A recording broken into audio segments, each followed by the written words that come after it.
Bonjour à tous et bienvenue à cette webconférence qui portera aujourd'hui sur la supply chain, Lean et DDMRP.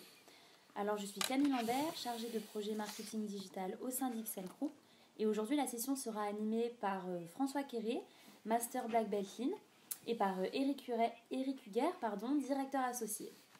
Alors sachez que vous pourrez poser vos questions tout au long de la session via le module de chat qui se situe en bas à droite de votre écran. Et nous garderons à peu près 15 minutes à la fin pour y répondre. Concernant les slides, ils vous seront envoyés dans la journée et le replay sera disponible sur notre chaîne YouTube et sur notre site internet d'ici quelques jours. Alors, en introduction, je vais vous présenter brièvement la société XL Group. Nous sommes un cabinet de conseil et de formation spécialisé dans le domaine de l'excellence opérationnelle. Nous sommes implantés en France depuis 30 ans et nous avons une antenne à Paris, Grenoble et Rennes. Et nous avons également une filiale en Suisse depuis 2014. Alors je ne vais pas en dire plus et je vais maintenant laisser la parole à Eric et à François et je vous retrouve en fin de session pour les questions. Je vous souhaite à tous une bonne webconférence. Bonjour à toutes et à tous. Bonjour à toutes et à tous. Donc comme énoncé, la thématique de cette matinée tourne autour du Lean et de la supply chain. Et donc, on va donc commencer par une petite introduction. Alors, la recherche d'un optimum global, François, tu peux nous éclairer sur ce sujet ? Alors, l'optimum global, ça vient du fait que la supply chain traverse tous les services, plusieurs sites, plusieurs entreprises, les clients, les fournisseurs. Et en fait, ça fait beaucoup d'interlocuteurs à synchroniser et c'est un challenge de tous les jours de livrer les clients à l'heure, à toutes les étapes et notamment les clients finaux. Sachant que autant d'étapes, c'est des risques d'aléas. En fait, ce que tu veux nous dire, c'est que l'optimum global, c'est pas la somme des optimums locaux. Exactement, sachant que l'indicateur numéro 1, ça va être malgré tout le taux de service chez le client final. Alors, au niveau de cette thématique, chez XL, on a coutume de commencer un petit peu nos investigations par un diagnostic. Donc vous voyez ici représenté sur ce slide les différentes thématiques qui vont être adressées, notamment le centrage sur le besoin du client, donc la voix du client, le système de management et le pilotage de l'amélioration, et puis quelque chose qui va nous intéresser un peu plus durant cette heure de webconférence, concernant l'organisation des activités dans les flux et dans les process. Alors, on va donc focuser, je dirais, sur l'étude des flux. Alors justement, François, quels sont les éléments qu'on doit prendre en compte et qui doivent être regardés en premier dans l'analyse de ce flux ? Alors, tout d'abord, on va regarder ça de façon très très macro. Donc, la première idée, c'est de faire apparaître les différents niveaux de nomenclature d'un produit dont on va étudier le flux. Et commencer à regarder quels sont les délais associés. Est-ce qu'il y a des délais contractualisés? Est-ce qu'il y a des délais de fait? On va commencer à regarder tout ça. Et puis après, ça ne va pas suffire. Il va falloir faire une analyse un peu plus dans le détail. Et c'est là qu'on va utiliser l'outil de prédilection dans l'analyse de flux, qui est la VSM. En anglais, Value Stream Mapping. En français, cartographie de la chaîne de valeur. Alors, à quoi ça ressemble une VSM ? Alors, tout d'abord, on va commencer par décrire le flux physique. Le flux physique, c'est quoi ? Alors on part du client, on remonte toute la chaîne et on va jusqu'au fournisseur. Alors on ne va pas forcément décrire les 200 fournisseurs qui permettent de fabriquer un produit, mais on va choisir quelques branches dans cette VSM. Et quand on parle de flux physique, on parle de toutes les étapes par lesquelles va passer le produit. On se met bien à la place du produit. Le produit, de temps en temps, il est transformé, il avance dans des opérations, et puis de temps en temps, il est entre deux opérations. Et là, il est dans ce qu'on appelle, ce qui est décrit comme WIP, ou Work in Progress, ou l'encours en français. Et en fait, on se rend compte que ce produit, il passe beaucoup plus de temps à attendre qu'à être processé. Une fois qu'on a décrit ce flux physique, on va décrire le flux d'informations. Donc le flux d'informations, c'est qu'est-ce qu'on a comme information de la part du client, qu'est-ce qu'on va donner comme information à nos fournisseurs en termes de commandes, de prévisions, et puis après, à l'intérieur de notre flux, c'est à chaque étape, quelles sont les informations que chacun a pour savoir qu'est-ce qu'il a à faire, dans quel ordre il doit le faire, quand est-ce qu'il doit le démarrer, etc. Donc ce flux d'informations, il est crucial parce que c'est ça qui va déterminer une grande partie de la performance du flux. Et enfin, quand on fait une VSM, on va s'assurer que toutes les étapes répondent à la demande client en termes de capacité. Donc là, on va éventuellement identifier des goulots d'étranglement. Et on va cartographier l'ensemble de notre temps de traversée, pas seulement d'un point de vue global, mais aussi un peu plus dans le détail. Et on va regarder combien de temps on passe en opération, combien de temps on passe à attendre entre deux opérations. Et là, c'est là où on va se rendre compte que notre produit passe beaucoup plus de temps à attendre qu'à être processé. Mais alors, ça s'applique sur un site ou Alors, on va commencer par l'appliquer sur un site, sur 2 sites, sur 3 sites. Et puis, surtout, si on veut cartographier l'ensemble d'une supply chain, il va falloir faire ce qu'on appelle une VSM étendue, où là, nos différentes boîtes qu'on voit sur cette représentation vont être simplement des sites. Donc un site, ça peut être un centre de distribution, une usine, un fournisseur, etc. D'accord. Et notre flux d'informations, ça va être tous les flux d'informations de traitement de commandes, chapeau, les MRP différents qui vont permettre de déclencher des commandes.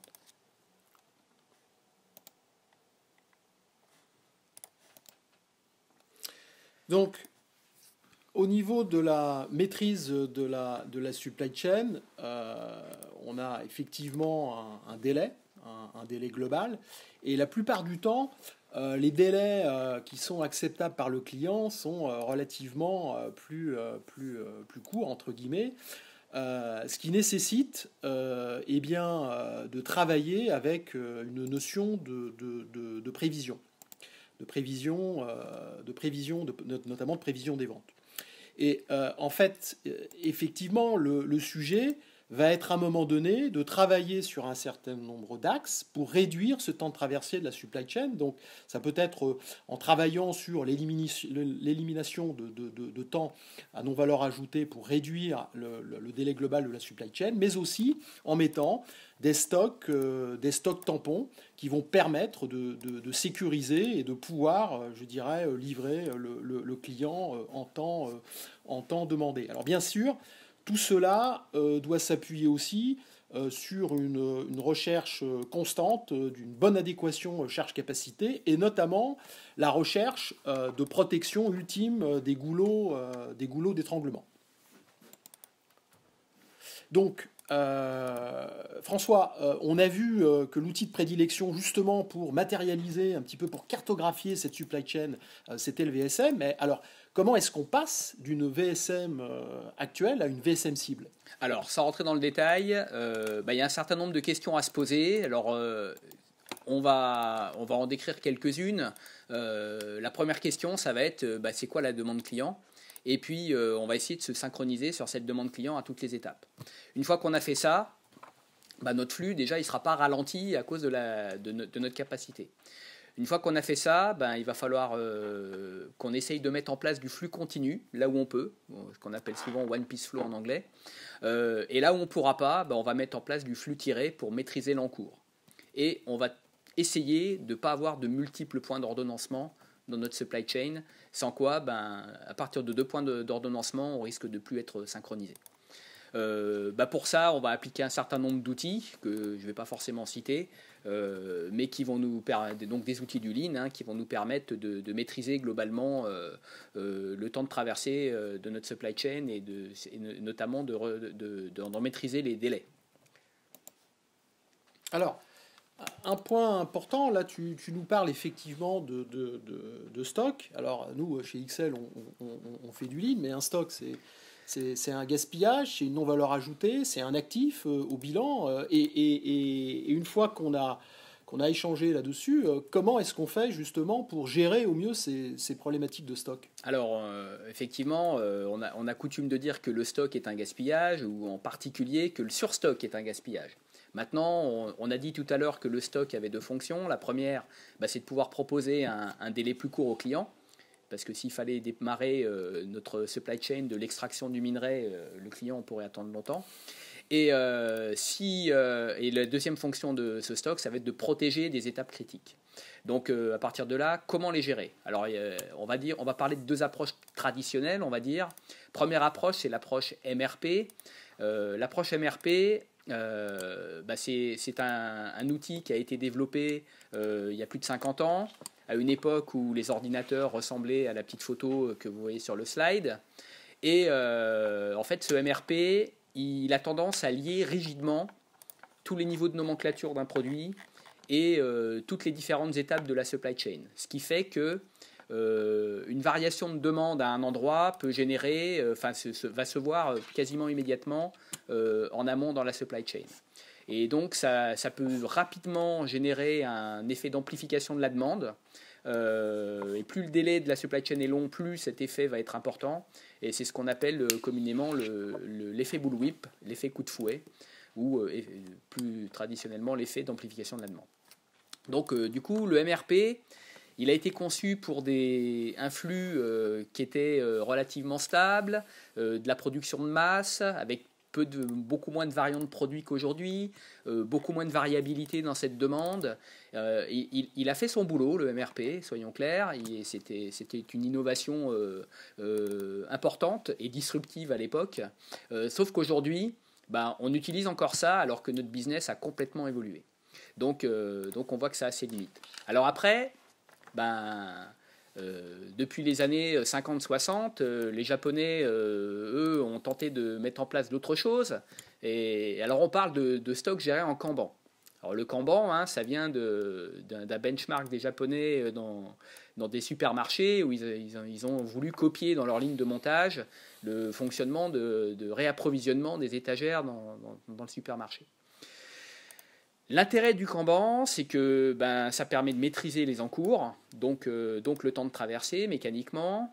C'est un outil qui est assez simple, qu'on peut décentraliser au niveau des différentes équipes et des différents maillons de la supply chain. Alors par contre, ce Kanban, il a un problème, c'est que on a tendance à le calculer une bonne fois pour toutes, entre guillemets, ou en tout cas on ne le recalcule pas tous les jours. Et il supporte assez mal soit les longs délais, soit une forte variabilité.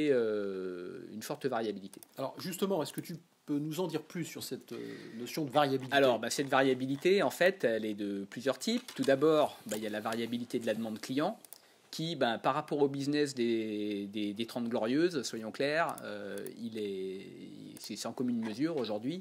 Les clients veulent des délais plus courts et ils veulent se décider au dernier moment. Donc voilà, on a une variabilité de la demande qui n'est plus la même qu'avant. Après, on a une variabilité des appros. Alors la variabilité des appros, elle vient d'où? Elle vient du fait que l'économie, elle s'est fortement mondialisée et que on se contente plus d'avoir des fournisseurs locaux. On a des fournisseurs aujourd'hui aux quatre coins de la planète et forcément il y a plus d'aléas possibles sur les appros, des délais plus longs, etc. etc. Ensuite, on l'a toujours eu et on l'aura toujours un peu. Il y a notre variabilité interne opérationnelle qu'il faut aussi, à laquelle il faut aussi pallier.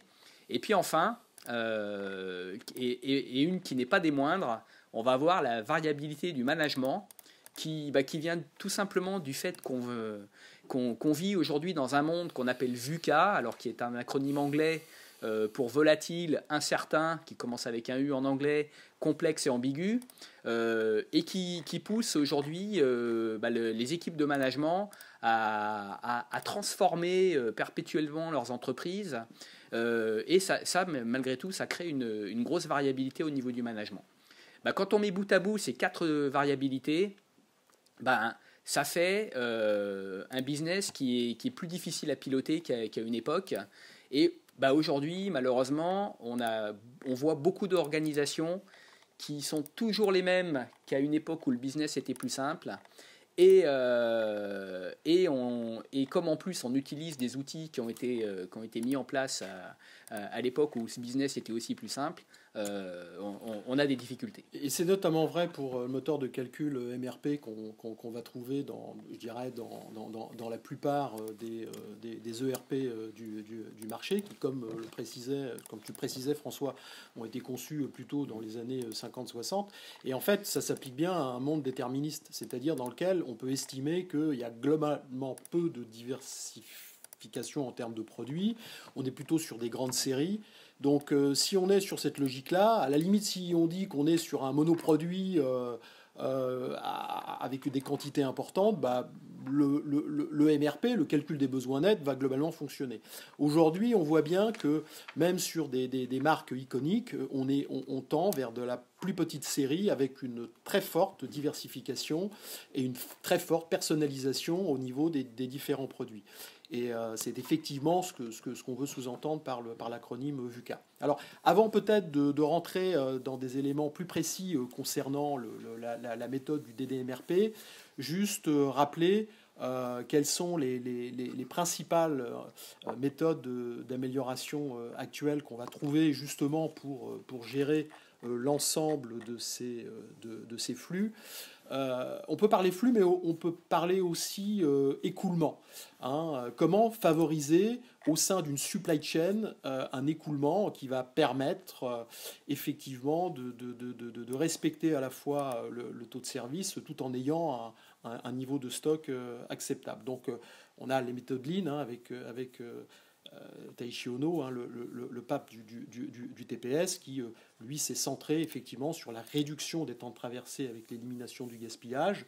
Et puis Eli Goldratt sur la théorie des contraintes, qui a vraiment théorisé cette notion dans un célèbre livre, Le But, qui permet, je dirais, de toucher du doigt, je dirais, ce concept, et qui permet aussi une amélioration des rendements et une gestion saine, entre guillemets, des goulots d'étranglement. Et puis enfin, Edward Deming sur le Six Sigma, avec cette maîtrise de la variabilité. Donc, l'idée, c'est justement de pouvoir favoriser l'écoulement, et je dirais qu'à ce titre, on peut citer la loi de Plossol, qui permet, qui dit que en fait, le bénéfice d'une entreprise est proportionnel à la rapidité d'écoulement de ses matières et de ses systèmes et de ses informations. Donc François, est-ce que tu peux nous éclairer par rapport à cette logique de DMRP et où s'applique le DDMRP? Alors, pour finaliser là, sur cette logique de flux, effectivement, on parle de vitesse du flux physique et de flux d'information. Et en fait, on insiste en particulier sur la notion d'information pertinente. Et on voit bien avec ce qu'on a dit tout à l'heure sur le MRP et le Kanban, c'est que le MRP, d'un côté, aujourd'hui, ne donne plus d'informations suffisamment pertinentes dans un monde VUCA. Et le Kanban, c'est pas qu'il donne pas de l'information pertinente, mais c'est qu'il est certainement pas assez flexible dans un monde de variabilité extrême. Du coup, il faut essayer de trouver une troisième voie, et c'est ça qu'ont théorisé les gourous, on va dire, du Demand Driven Institute, qui ont mis en place la méthodologie DDMRP ou Demand Driven MRP, le MRP tiré par la demande client. Alors où ça s'applique? Ça s'applique en fait partout dans la supply chain. Ça va s'appliquer au niveau des achats. Donc on va pouvoir appliquer ce qu'on va appeler cette gestion de buffer, et on va les appeler buffer plutôt que stock. On va voir pourquoi juste après. Donc au niveau de toutes nos pièces ou matières premières achetées, on va appliquer ça à tous nos encours de semi-fini qu'on peut avoir dans nos usines de production, et on va aussi appliquer ça en aval dans notre réseau de distribution. Donc en fait, c'est applicable dans l'ensemble de notre supply chain. Et donc là, on va rentrer dans le vif du sujet, et on va commencer à vous décrire un petit peu la méthodologie. Donc en fait, les 5 éléments du DDMRP, en 5 étapes, en fait, on va avoir 3 grandes étapes qui vont se décliner en 5 phases. On va positionner des buffers, on va faire ce qu'il faut pour que ces buffers ils protègent les bonnes étapes, et puis on va exécuter en tirant la demande.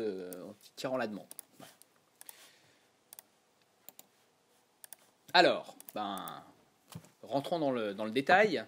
On va positionner des buffers. Alors tout d'abord, pourquoi on appelle ça des buffers et pas des stocks? On a parlé tout à l'heure de MRP. Dans un MRP, on va gérer des stocks de sécurité. On a dit qu'un MRP, on liait plutôt rigidement l'ensemble de la supply chain, on va dire, et l'ensemble des niveaux de nomenclature d'un produit. Le DDMRP va viser à rendre ce lien beaucoup moins rigide. Imaginez qu'on va remplacer un système mécanique qui était relié par des tringles rigides et qu'on va remplacer nos tringles par des ressorts en fait. Le mot buffer, ça veut dire amortisseur et l'idée c'est vraiment de faire ça. Et donc ces buffers, il va falloir les positionner tout d'abord. Donc là, on revient à des notions finalement assez classiques de stratégie de stockage. Et puis, pour les citer en vrac, quelques éléments de critères de choix de positionnement de buffer. Il va y avoir bien entendu les délais clients versus les délais de notre supply chain. Il va y avoir des notions de différenciation de notre produit. Où est-ce que c'est pertinent de mettre nos stocks pour ne pas avoir trop de variabilité. On va plutôt essayer de mettre des stocks là où il n'y a pas encore trop de variantes, par exemple. Et puis, on va surtout mettre des stocks aux endroits qu'on veut protéger. Parce que particulièrement, des endroits, des étapes de supply chain qui pourraient être goulot. Donc, une fois qu'on a dit ça, voilà, on va positionner nos buffers. Là, il y a juste une notion de positionnement dans les étapes.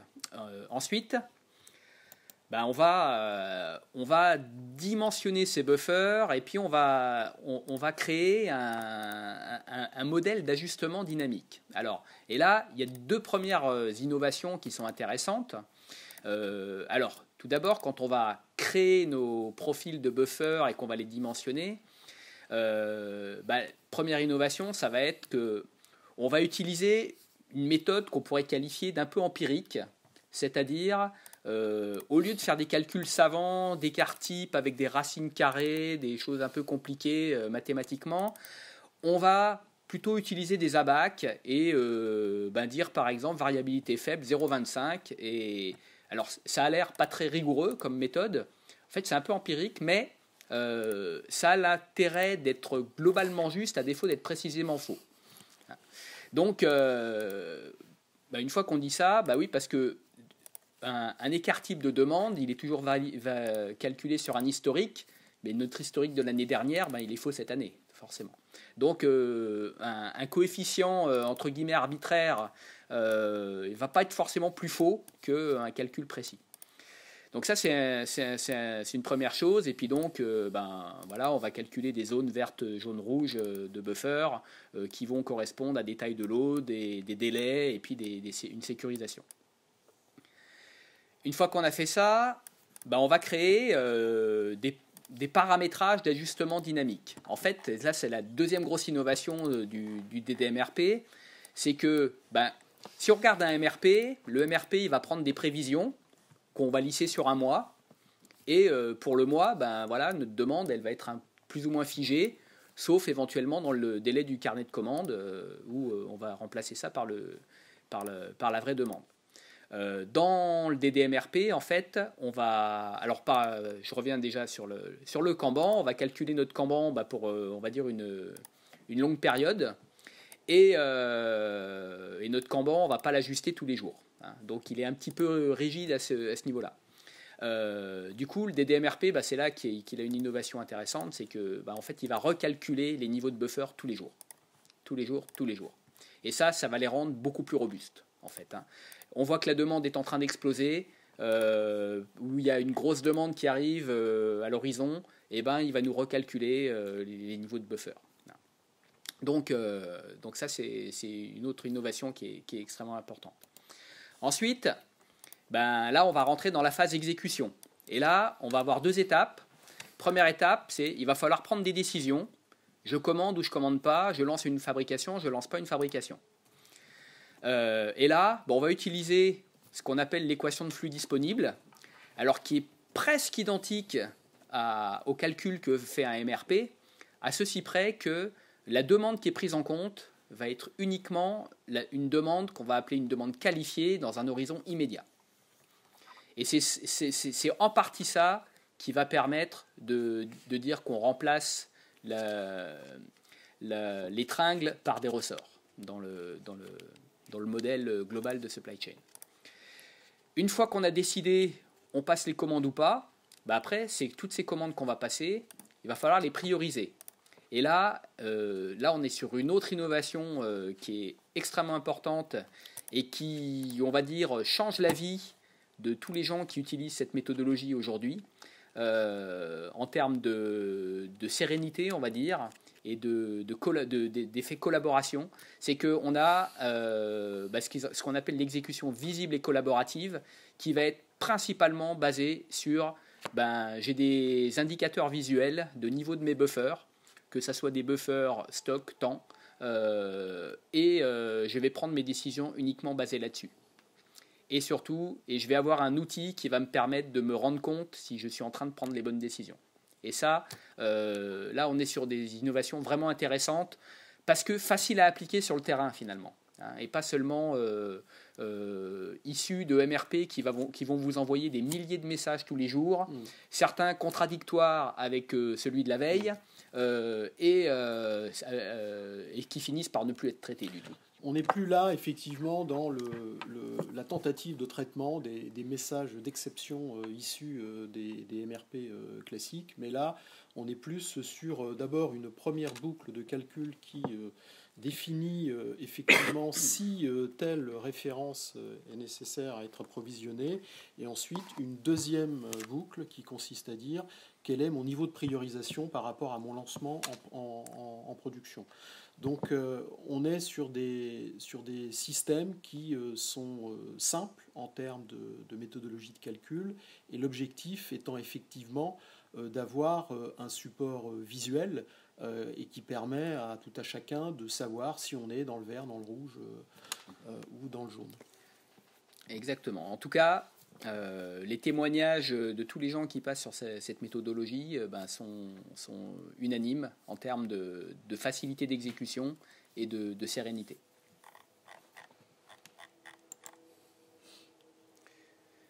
Alors du coup, les gains, c'est quoi ? On y reviendra un petit peu à la fin, mais donc on va privilégier le flux, on se base uniquement sur des commandes fermes immédiates, des points de découplage, les équations opérationnelles, les calculs vont s'appuyer sur les délais, les statuts de buffer, des minimums de commandes, etc. Et en fait, pour quel bénéfice finalement ? Les benchmarks sur les entreprises qui passent au DDMRP, c'est des niveaux de service qui augmentent, avec une baisse des stocks au moins sur le moyen terme, si ce n'est même à court terme, c'est-à-dire les stocks peuvent augmenter à court terme si vraiment ils étaient trop bas, et que c'est pour ça qu'on avait un mauvais niveau de service. Par contre, sur le moyen terme, les niveaux de stocks globaux baissent.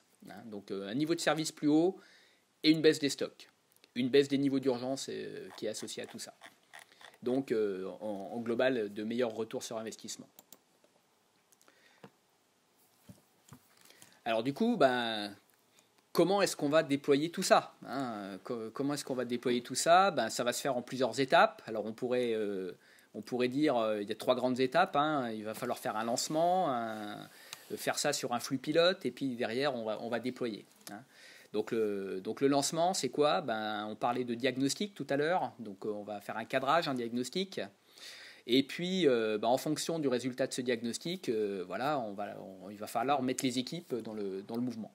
Parce qu'il est important de noter qu'à ce niveau, en fait, on va regarder le niveau, entre guillemets, d'éligibilité par rapport à un périmètre donné par rapport au DDMRP. Il ne s'agit pas de venir avec une approche qui serait trop dogmatique en disant voilà, quelle que soit la famille de produits, quel que soit, je dirais, les produits achetés ou fabriqués, hop, on met du DDMRP, du sol au plafond. Non, il y a d'abord, je dirais, une étude d'opportunité qui doit se faire avec un diagnostic assez poussé de supply chain et de cadrage, et qui permet définitivement de dire, ben voilà, sur cette famille de produits, ça peut être intéressant, et donc on démarrera toujours par une première phase qui est une phase pilote. Alors, vous voyez indiqué au niveau de la phase de lancement un petit DD-Bricks. Est-ce que tu peux nous en dire un peu plus, François? Alors j'en reparlerai un petit peu après par rapport à la nécessité de formation, mais en fait c'est une formation un petit peu ludique avec un jeu qui permet en fait d'embarquer soit tout un codir, soit toute une équipe supply chain, et parce qu'à un moment il faut lancer le projet, quoi. Et on verra que l'intérêt de ce petit jeu, alors qui a été développé par notre partenaire B2Wise, qu'il faut bien que je cite à un moment, qui permet de toucher du doigt la façon dont on va planifier. Hein. Et en fait, on va faire à la main ce que va faire le logiciel qui serait choisi sur des milliers d'articles tous les jours.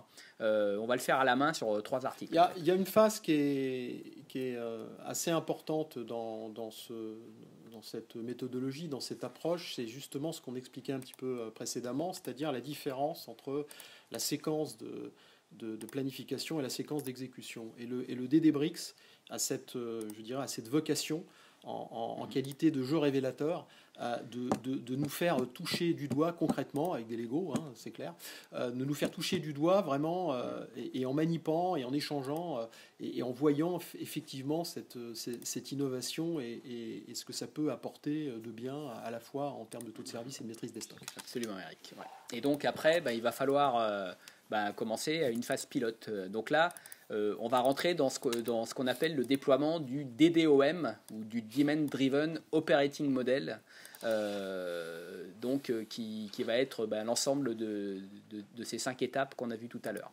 Donc on va prendre un périmètre restreint, sur un flux, si possible pas trop complexe, si possible pas non plus où tout va bien, parce que sinon on verra peut-être pas la différence entre avant et après. Et puis derrière, il va falloir décider d'un déploiement global sur flux par flux. Alors, depuis tout à l'heure, on parle un petit peu de Lean. XL, on est plutôt un cabinet de Lean. Là, on parle de supply chain et de DDMRP. On pourrait se poser la question, mais alors il faut faire du Lean ou du DDMRP, hein? Donc, en fait, les deux, mon capitaine. En fait, en fonction de l'état initial qu'on va trouver quand on va faire le diagnostic, ça peut être une bonne idée de faire d'abord un projet Lean de reconfiguration initiale du flux.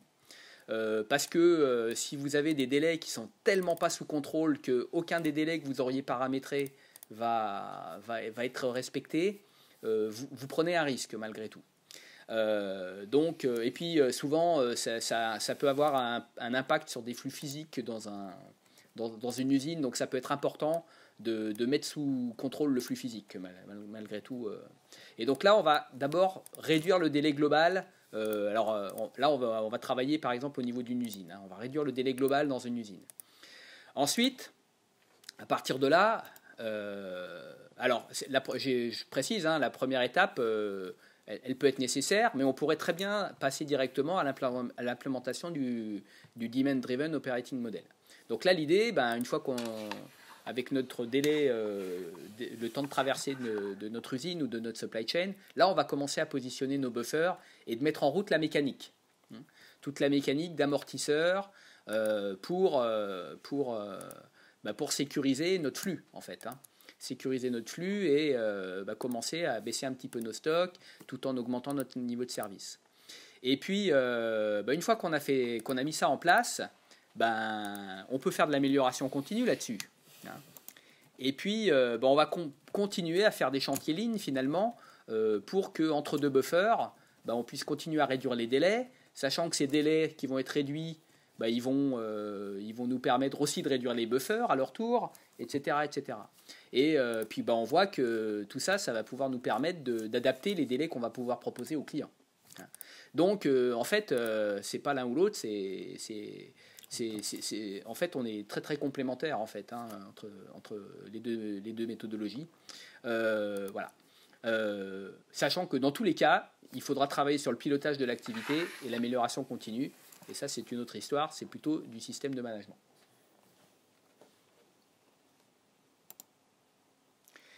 Alors, une étape suivante, ça pourrait être quoi? Puisqu'on a dit que là, on avait mis en place un modèle opérationnel, hein, le fameux DDOM. Par contre, notre DDOM, il va marcher à condition que globalement, quand même, on a parlé d'adéquation charge-capacité au début. Donc il va falloir que les modèles, qu'on vérifie continuellement que les modèles qu'on rentre dans notre DDOM, ils sont valides. Et notamment, il y a un modèle qui est important, il y a un paramètre important là-dedans, c'est ce qu'on appelle la CMJ, la consommation moyenne journalière, qui, elle, reste malgré tout basée potentiellement sur des prévisions. En fait, on peut la calculer sur de l'historique, sur du prévisionnel ou sur un mix des deux. Donc, il va falloir s'assurer toujours qu'on est bien dimensionné. Et puis, bien entendu, on arrivera à répondre à la demande de toute façon si on est bien dimensionné en capacité de partout. Et donc là, on va arriver sur la notion de Demand Driven S&OP. Alors le S&OP, Sales and Operation Planning, ou PIC, plan industriel et commercial en français, c'est pas une notion nouvelle, c'est une notion qui vient fin des années 70, début des années 80, qui a été théorisée par un Américain qui s'appelle Dickling.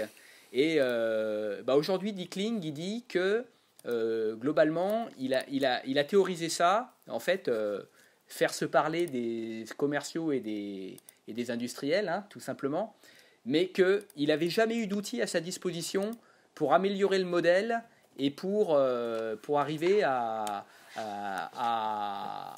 tirer parti des informations, à tirer de l'information pertinente pour améliorer le modèle. Et là, aujourd'hui, en fait, les outils DDMRP permettent en fait cette boucle d'amélioration continue qui vont vous permettre d'améliorer votre système de planification globale de votre entreprise. En fait, là, vous avez les trois étages, je dirais, d'une fusée, je dirais, supply chain, dans lequel, dans le DDOM, vous avez tout l'aspect calculatoire et mécanique du DDMRP. L'aspect DDSNOP, on a cette notion qu'expliquait François justement sur la constitution d'un plan industriel. La petite, comment dirais-je, petite nouveauté aussi entre le mode de fonctionnement entre un DDSNOP et puis un DDOM, c'est qu'en fait, on n'a plus vraiment cette notion de PDP. De programme directeur de production. On va vraiment avoir quelque chose qui va être, je dirais, drivé par le DDSNOP et qui va envoyer un certain nombre de paramètres de fonctionnement au niveau du modèle opératoire DDMRP. L'adaptive SNOP, on est là un peu dans ce qu'on pourrait appeler l'IBP, c'est-à-dire l'Integrated Business Planning. Donc, en fait, là, on est sur des niveaux de réconciliation stratégique et tactique de l'entreprise pour être sûr que les décisions, je dirais, qu'on prend dans les phases budgétaires se transmettent assez rapidement et voir l'analyse d'impact par rapport à l'utilisation qu'on peut en faire au niveau de nos différentes usines. Dans le modèle, notamment, il y a le fait d'utiliser et de mesurer tout ce qui est goulot d'étranglement. Ce n'est pas toujours le cas comment dirais-je, de tenir compte des goulots d'étranglement lorsque l'on fait notamment des budgets de vente. On va avoir les commerciaux qui vont faire des budgets de vente, puis ensuite je vais avoir mon budget de production, puis mon budget d'investissement. Là, on est à un niveau de réconciliation globale, même si effectivement en théorie on voudrait un budget de vente qui décline sur le budget de production, qui décline sur le budget d'investissement. on sait bien que dans certaines entreprises, dans la vie réelle, en fait, même si ça doit être parfaitement synchronisé, ça ne l'est pas. Et bien là, ce modèle, je dirais, d'adaptive entreprise, elle aide, elle permet à avoir cette réconciliation plus globale. Alors du coup, on revient sur les gains, hein. Un meilleur taux de service, une baisse des niveaux de stock. Et alors, qu'est-ce qu'on peut dire des prévisions souvent? Alors, quand on benchmark les entreprises qui sont passées au DDMRP, en fait, elles ne sont pas forcément meilleures qu'avant. Par contre, l'association du DDOM qui va être à un niveau opérationnel, le DDS Anopi qui va être à un niveau tactique, et puis l'Adaptive Enterprise, le DD Adaptive Enterprise qui va être à un niveau stratégique, va permettre de, malgré tout, un meilleur taux de service avec des baisses de stock.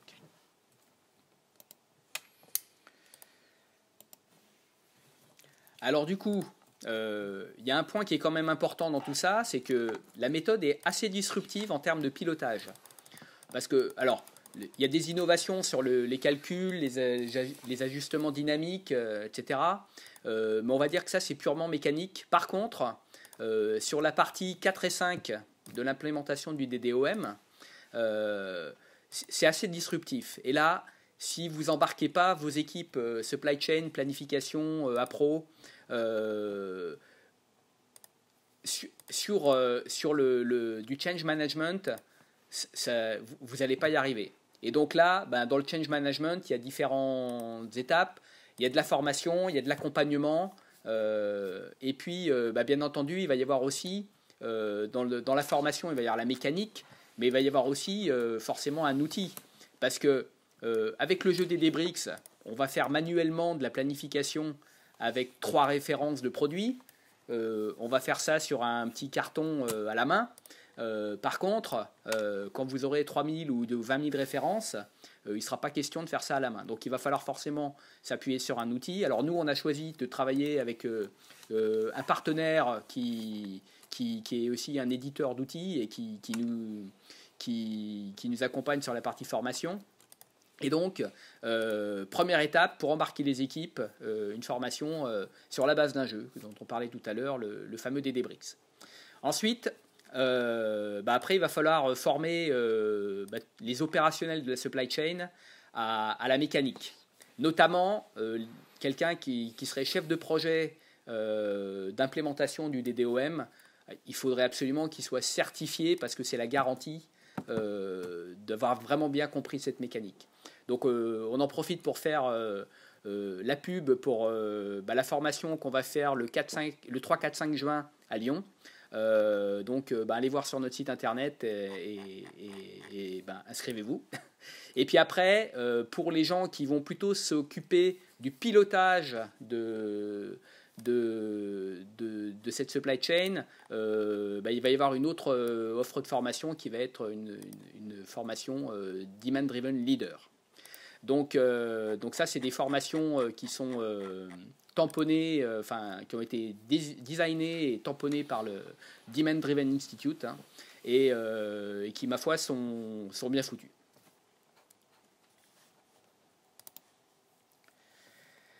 Et donc, pour compléter un petit peu, donc XL, on a fait un partenariat avec la société B2Wise. Avec la société B2Wise, en fait, l'idée c'est de se partager un petit peu le travail. Sur le côté conseil et conception du modèle, c'est XL qui va vous aider, alors que B2Wise est éditeur de logiciels. Et on va travailler en partenariat justement pour traduire ce qu'on aura designé dans le DDOM dans un système d'information qui va être complètement intégré complètement connecté avec votre MRP, mais qui va prendre les décisions à la place de votre MRP. C'est ça qui est important de voir. Et donc, par contre, pour tout projet d'implémentation DDMRP, par contre, c'est l'équipe de conseil, du coup, ça sera XL Group qui sera votre interlocuteur unique. Par contre, sachez qu'on travaillera forcément avec un partenaire logiciel, et donc en l'occurrence, on travaille avec B2Wise. Et je me rends compte qu'on a tenu le timing à 1 minute près. Maintenant, on est ouvert à vos questions. Donc merci beaucoup François et Eric pour cette animation. On a eu beaucoup de questions, donc je ne sais pas si on aura le temps de répondre à toutes les questions, donc je préfère prévenir les personnes à l'avance que dans tous les cas vous pouvez tout à fait nous contacter après la session. Si on n'a pas pu répondre à vos questions, il n'y aura pas de problème. Juste, je me permets pour la personne qui a demandé justement des informations sur les modules de la formation, je vais vous envoyer un lien directement sur notre site, ce sera plus simple. Alors, du coup, pour commencer, la première question, comment prendre en compte les flux poussés et les coproduits dans une VSM ? Oula, les coproduits. Alors, j'espère avoir compris la question. Le flux poussé. Le flux poussé, en fait, il va être généré en général par le flux d'informations associé. Donc, à partir du moment où on a 2 étapes successives qui ont le même planning, à partir du moment où chacun travaille sans se préoccuper de l'encours qu'il y a entre les deux, on va dire que ça comme ça, on sera dans un flux poussé. Dans la VSM, on va s'en rendre compte parce que l'encours sera de toute évidence pas sous contrôle et il y a un certain nombre de règles qui permettent de définir le flux poussé. Alors après, les coproduits dans une VSM, alors je ne suis pas sûr de bien interpréter la question, donc je m'excuse par avance si j'ai mal répondu, mais on va dire que des produits qui passent dans une même étape pourraient être destinés à plusieurs flux différents ou qu'une étape pourrait avoir des produits qui passent dans différents flux. Donc là, dans une VSM, il va falloir définir en fait le temps dédié à chaque flux en fait. Donc parce que dans la VSM, il va falloir définir à un moment un takt time qui est le rythme de la demande client. Dans le takt time, il y a le temps d'ouverture. Et le temps d'ouverture, c'est du temps disponible pour un flux en fait. Donc, s'il y a plusieurs produits qui passent par une même étape, enfin plusieurs flux qui passent par une même étape, il va falloir définir le temps disponible pour chacun des flux. Alors après, cette question, souvent on peut avoir le cas en chimie, notamment en chimie fine, dans lequel on peut même avoir des coproduits et des sous-produits.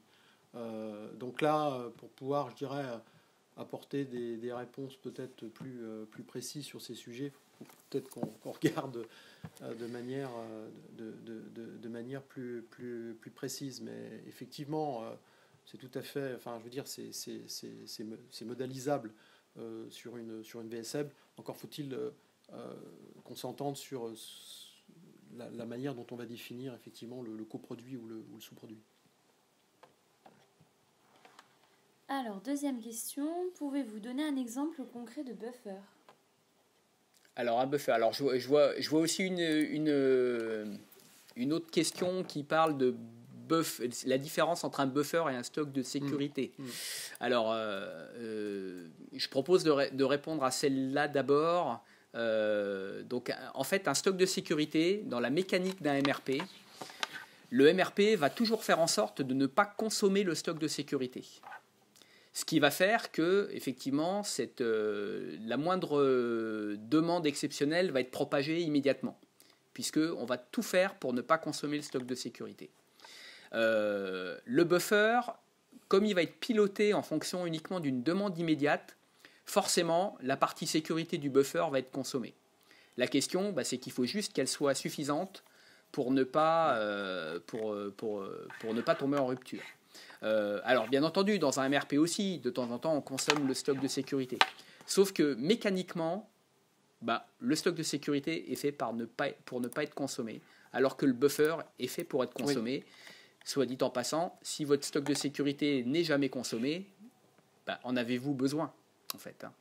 Ce qui est intéressant, et ça on le voit dans les aspects, je dirais, à la fois des Databricks ou formation, c'est que la constitution même de la partie dite sécurité du buffer, c'est la partie rouge. Et en fait, vous avez, dans cette partie rouge, elle a deux sous-parties. Il y a une partie rouge base et une rouge sécurité. Et c'est là qu'on va introduire des coefficients de lead time, de sécurité, de variabilité. Donc la constitution même du buffer sécurité dans le buffer global, c'est effectivement d'être consommé. Ce qui introduit en termes, je dirais, de conception, une différence entre le stock sécurité classique utilisé dans des calculs de MRP et de CBN et ce qu'on va trouver au niveau du DDMRP. J'ai une question aussi, quel serait le cas où le DDMRP n'est pas pertinent ou pas applicable? Par exemple, quand il n'y a pas vraiment de stock, quand on est dans l'ultra frais, etc., bon, si on n'a pas de stock, parce que le process est ainsi fait, on peut se poser des questions sur la partie buffer stock. On peut aussi très bien avoir, et ça François l'a présenté, il y a le buffer stock, mais il y a aussi le buffer temps, et puis la notion de buffer capacité. Donc le buffer stock n'est pas pertinent partout. Par contre, la logique qui consiste à mettre en place des buffers de capacité ou des buffers temps pour protéger notamment des goulots d'étranglement peut revêtir, je dirais, un caractère pertinent.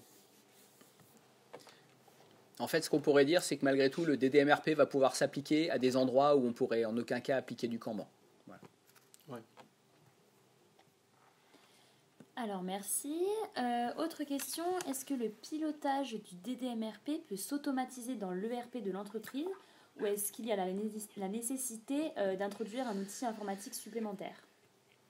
Je vais donner quelques éléments de réponse, mais François complétera. En fait, on l'a vu, c'est un projet qui est un projet d'abord métier, supply chain, mais qui doit être outillé par un soft. Et ce soft, c'est généralement des produits de niche parce qu'ils ont des fonctionnalités clés qui sont propres, je dirais, au DDMRP, au DDOM. Pour autant, vous avez maintenant les gros ERP du marché comme SAP, pour ne pas le nommer, peut-être Oracle, je ne sais pas, qui embarquent des fonctionnalités des DMRP au sein de leur soft. D'accord. Donc, sachant qu'en fait, il y a une liste de fonctionnalités clés qui doivent être validées par le DDI, le Demand Driven Institute, pour dire, bah oui, ce soft-là répond aux exigences et aux critères en fait des DMRP qui sont un certain nombre, d'accord. Donc si vous avez un ERP entre guillemets qui vous permet de faire les paramétrages et de simuler des boucles des DMRP, je dirais c'est une réponse. C'est vrai que dans la plupart des projets, on est plus sur des ERP qui sont utilisés plus classiquement sur la partie, on va dire, ADV, achat, finance. Et puis, on va gérer le cœur du système de production avec un outil complémentaire, comme B2Wise, par exemple, notre partenaire, pour gérer plus spécifiquement la partie des DMRP. Si tu veux compléter, ce qui est sûr, c'est que ces fameux produits de niche sont, on va dire, plus agiles que ce que pourrait l'être un gros produit ERP édité par un gros éditeur de ERP, pour ne pas citer de nom. Et du coup, alors, aujourd'hui, il existe entre 25 et 30 produits logiciels qui sont compatibles des DMRP, dont certains, SAP par exemple, on a fait un, effectivement. Après, ce que recherchent les clients qui implémentent ça, c'est en général de l'agilité. Parce que aujourd'hui c'est une méthode qui est un petit peu disruptive avec des fonctionnalités en évolution, hein. C'est une méthode qui est aussi potentiellement en évolution et les clients préfèrent souvent y aller avec des logiciels plus agiles, avec des sociétés plus agiles. On peut même dans certains cas pour se sécuriser et pour, comment dirais-je, vraiment lancer une étude d'opportunité, même si on ne le recommande pas forcément, mais c'est de démarrer par un proof of concept, par un démonstrateur Excel, hein, sur quelques références. on pense que c'est un peu du gaspillage parce que de toute façon, derrière, pour pouvoir tester le modèle avec une volumétrie plus importante, il va bien falloir passer dans un soft pour automatiser les calculs, pour avoir aussi une visualisation, je dirais, des tableaux de bord qui vont bien aller pour pouvoir prendre des bonnes décisions, quoi. En tout cas, si vous posez la question à Carole Ptak, qui est la cofondatrice du Demand Driven Institute, elle vous déconseillera de passer par des démonstrateurs Excel et d'utiliser directement les démonstrateurs que proposent les éditeurs de logiciels. Exactement. Ouais. Alors, question suivante. La mise en place d'un DDMRP est-elle accessible à tous ou faut-il un certain niveau de maturité en supply chain? Alors, il n'y a pas forcément besoin d'une grande maturité en supply chain. Par contre, ce qui est certain, c'est que s'il n'y a pas cette maturité, et même s'il y a cette maturité, il va falloir passer par de la formation et du management du changement. Donc, parce qu'il faut absolument que les gens qui vont participer, qui vont être opérationnels là-dedans, comprennent parfaitement la mécanique qu'il y a derrière le logiciel qu'ils vont utiliser. Et il faut qu'ils aient notamment confiance dans ce que va leur proposer le logiciel. Aujourd'hui, une des grosses problématiques des MRP, c'est que la mécanique est tellement compliquée que plus personne ne fait confiance à ce qu'il y a dedans, comme en plus il vous donne des milliers de messages tous les jours, contradictoires potentiellement avec les messages de la veille. En fait, tout le monde finit par avoir des moulinettes Excel.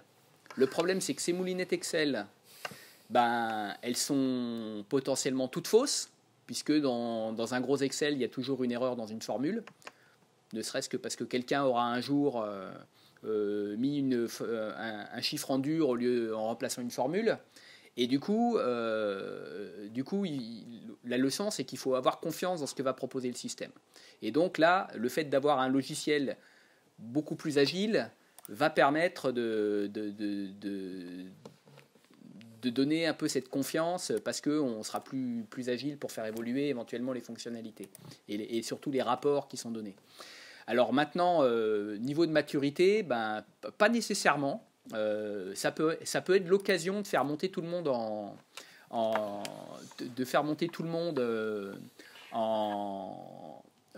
maturité, justement. Par contre, il ne faut pas négliger cette notion de formation et d'accompagnement du changement. Et peut-être qu'il y a besoin aussi de faire monter en maturité globalement sur de l'organisation.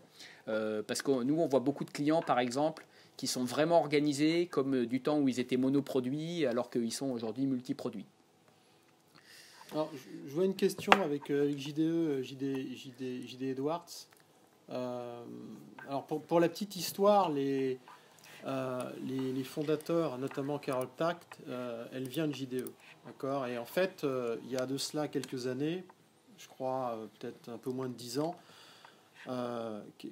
Carole Ptak avait développé chez JDE cette notion un petit peu, et d'ailleurs à l'époque JDE avait des produits comme Strategic Network Optimization, donc ils étaient sur cette logique-là. Et avec leur achat de JDE par PeopleSoft et ensuite de PeopleSoft par Oracle, toute cette gamme de produits, je dirais, et puis cette philosophie de DDMRP n'a pas été du tout explorée ni par PeopleSoft ni par Oracle.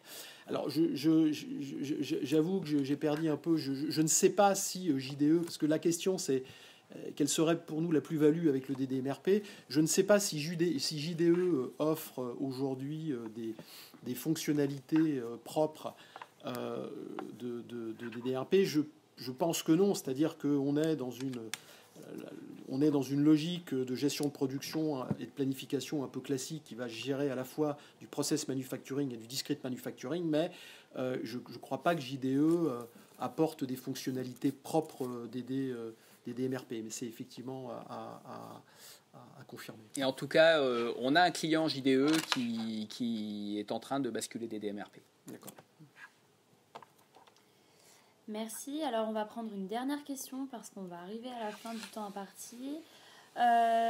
Du coup, donc vous avez parlé de critères d'éligibilité. Pouvez-vous donner quelques exemples ? critères d'éligibilité.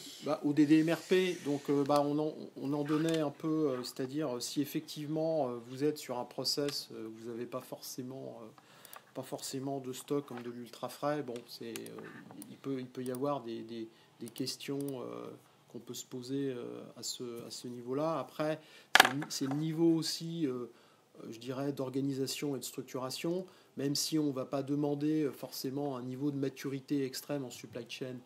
Il est quand même utile que les fondamentaux, je dirais, de base soient là, que ce soit d'un point de vue des rôles et responsabilités, que ce soit d'un point de vue de l'organisation. En fait, ce sont des critères qui sont à la fois des critères qui vont être organisationnels et puis des critères qui vont être plus techniques en fonction de la typologie de process. Et ça, globalement, c'est vu dans une analyse de diagnostic pour pouvoir dire, tiens, oui, il y a une bonne étude d'opportunité, ça vaut le coup de regarder plus dans le détail si on va sur du DDMRP ou pas, quoi.